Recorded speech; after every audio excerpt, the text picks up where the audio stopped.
আসসালামু আলাইকুম এভরিওয়ান। আজকে আমি তোমাদের সাথে একটি শিক্ষণীয় গল্প আলোচনা করব। সমুদ্রের মাঝখানে এক জাহাজ প্রচন্ড ঝড়ের মধ্যে পড়ে লন্ডভন্ড হয়ে গেল। সেই জাহাজের বেঁচে যাওয়া এক যাত্রী ভাসতে ভাসতে এক নির্জন দ্বীপে এসে পৌঁছালো। জ্ঞান ফেরার পর প্রথমে সে আল্লাহর কাছে প্রাণ খুলে ধন্যবাদ জানালো তার জীবন বাঁচানোর জন্য। প্রতিদিন সে দ্বীপের তীরে এসে বসে থাকতো, কিন্তু প্রতিদিন তাকে হতাশ হয়ে ফিরে যেতে হতো, কারণ দ্বীপে কোনো জাহাজ তাকে উদ্ধার করতে আসতো না। এরই মধ্যে সে সমুদ্রের তীরে তার জন্য একটি ঘর তৈরি করে ফেললো। সমুদ্রে মাছ ধরে বন থেকে ফলমূল শিকার করে সে বেঁচে থাকলো। এরই মধ্যে সে তার খাবারের খোঁজে বনে গেল।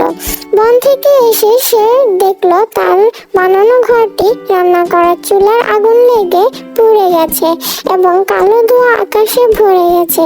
লোকটি চিৎকার করে বলল, হায় আল্লাহ, তুমি আমার ভাগ্যে এটাও রেখেছিলে।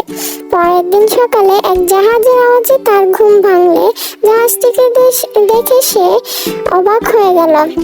জাহাজটি তাকে উদ্ধার করতে এসেছিল। সে অবাক হয়ে জাহাজের ক্যাপ্টেনকে জিজ্ঞাসা করলো, তুমি কিভাবে জানলে আমি এখানে? জাহাজের ক্যাপ্টেন উত্তরে বলল, তোমার জ্বালানো ওই আগুন দেখে।